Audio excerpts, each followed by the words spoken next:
Sabi nga ng mga doktor, prevention is better than cure. At totoo talaga yan guys. Mas maganda na yung gumagawa. Kasi guys, meron siyang 400 IU etong vitamin D3. Ayan no, may nakalagay dyan na 400 IU. At inaakala ko na siguro equivalent na to ng vitamin E. Pero aside from that is, syempre, nagtitake din po ako ng hydrolyzed collagen. Hi guys! Kamusta kayo? And welcome back again sa aking channel. For today's video ay isi-share ko sa inyo yung isa sa pinaka-importanteng vitamins na tinitake ko everyday. Doon sa mga nakakapanood na ng vlog ko or ng video ko is nagre-review ako ng mga food supplement at halos karamihan ng mga food supplement or vitamins na tinitake ko ay from Puritan Pride. Disclaimer lang guys, so lahat ng mga products na i-mention ko on this video ay hindi sponsor, so hindi siya pinadala sa akin. So lahat ito is binili ko my own money. Pero ang focus ng ating video ngayon ay walang iba kung hindi ang vitamin D3. Ito yung vitamin D3 ng Puritan Pride at guys, almost 3 months ko na tong tinitake sa akin at so far so good. Okay naman siya at wala akong naging problema sa vitamins na to. Ito is kararating lang nung isang araw at gaya ng sabi ko sa inyo kanina, so almost 3 months ko na pong tinitake to at ito yung isang bote ko na wala ng laman na vitamin D3.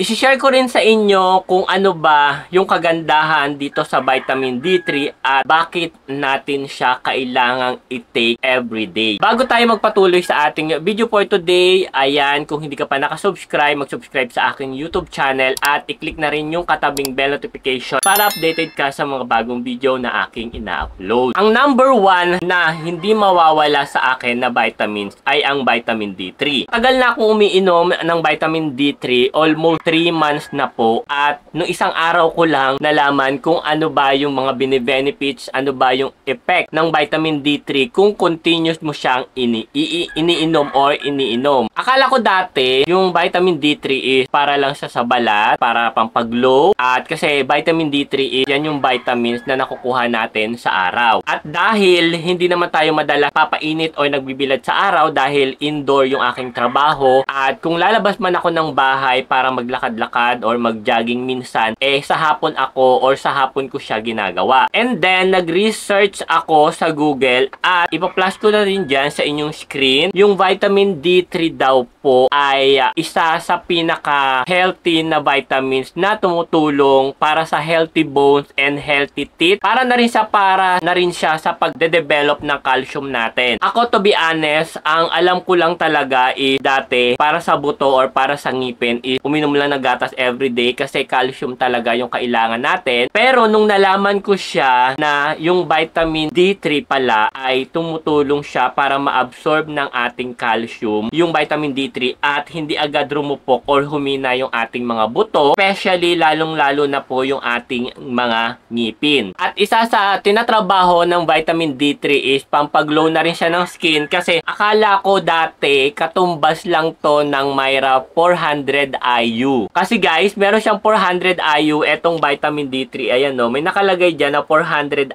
IU at inaakala ko na siguro equivalent na to ng vitamin E pero hindi guys. So hindi siya equivalent ng vitamin E. Ang mas pinofocus po talaga ng vitamin D3 based sa akin na research at nalaman ay to strong bone at pampataas siya ng calcium level sa ating katawan. Ma-share ko na rin sa inyo no. So may napanood pala ako na nagbo-vlog siya, taga Saudi Arabia siya. Nurse ata siya. Hindi ko alam kung nurse or assistant doctor siya na yung mga tao pala sa Saudi Arabia ay mabababa yung calcium level at mahihina or hindi gaano kataas yung calcium level ng mga tao na nandoon kasi nga kahit sobrang tindi ng init ng Saudi Arabia, yung mga tao kasi hindi madalas talaga lumalabas at hindi naaarawan. Kaya ang nangyari daw ay bumababa yung calcium level nila at yung vitamin D3 nila ay bumababa din. Kaya sinabi niya doon na importante ang pag-iinom ng vitamin D3.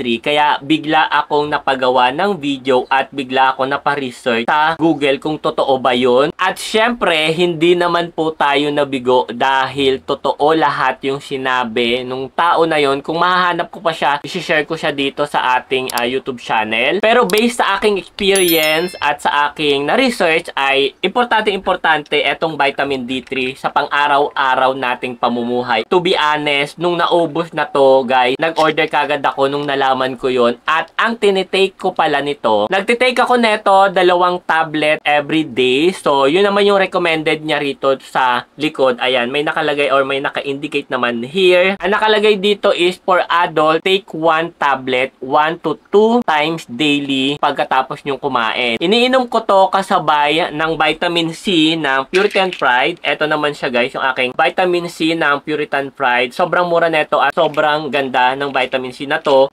Tinitake ko din to after kong kumain kasabay netong vitamin D3. Aside from that is, siyempre, nagtitake din po ako ng hydrolyzed collagen from Puritan Pride. At by the way guys, hindi to sponsor. Lahat ng mga vitamins na meron ako dito. Ito, kaka-order ko lang neto. Tapos ito yung aking tinitake ngayon. Meron na akong natapos or meron na akong 2 bottles na nainom ng hydrolyzed collagen. So ito siya guys. So wala na nga siyang laman. So matagal na rin akong nagtitake ng hydrolyzed collagen at sobrang nagustuhan ko ang collagen na to. Kasi yung collagen is tumutulong naman siya sa mga joint natin para hindi magkiskisan yung mga buto natin sa mga joint, sa mga tuhod at mapapalayo din tayo sa pagkakaroon ng, ano bang tawag nun, ng arthritis or ng rheuma. Sabi nga ng mga doktor, prevention is better than cure at totoo talaga yan guys. Mas maganda na yung gumagawa. Nagtitake na tayo ng mga vitamins para ma-prevent natin yung mga mangyayari sa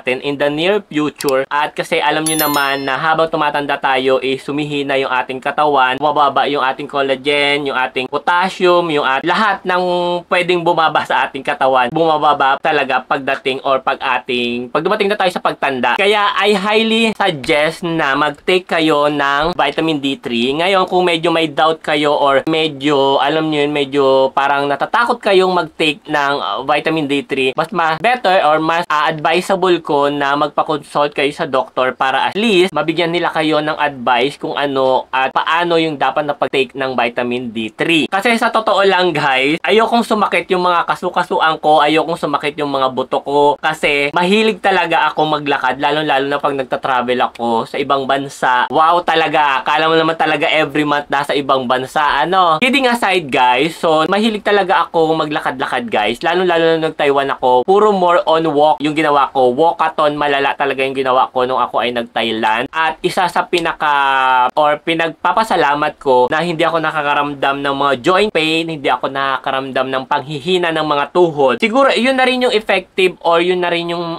side effect ng mga iniinom kong vitamins. At syempre, wag lang tayong laging aasa sa mga vitamins. Kailangan pa rin natin nasabayan ng tamang pagkain, yung mga, syempre yung mga healthy food. So yun lang, kung gusto nyo pong mag-order nito, so available siya sa TikTok Shop, sa Lazada, sa Shopee. Ayan, punta na kayo, mag-order na kayo. At ang presyo pala netong Puritan Pride Vitamin D3 ay 165 ko lang siya nabili guys. 165 tapos meron ka ng 100 na tablet at sobrang dali lang niyan lunukin guys kasi ang liit niya. Ganito lang siya kalaki guys. So, ganito lang siya kalaki tapos ganyan lang siya kaliit. So, ayan no. Kaya ang ginagawa ko dito, dalawa kagad yung aking tinitake pagkatapos kong kumain sa umaga. At lagi ko itong dala sa trabaho kasi nalilimutan kong uminom pag nasa bahay ako para at least kahit papano is naaalala ko siya at hindi ko nakakaligtaan ang pagtitake ng vitamin D3. So, yun lang yung aking video for today. Maraming salamat sa pagpapanood. Road to 30,000k subscriber na po tayo. Kung hindi ka pa nakasubscribe, mag-subscribe sa aking YouTube channel. I-click yung katabing bell notification at paki-like na rin ang video na to at mag-comment ka dyan sa baba kung nakagamit ka na ba ng vitamin D3 or any kind or any brand ng vitamin D3. See you on the next vlog. Bye!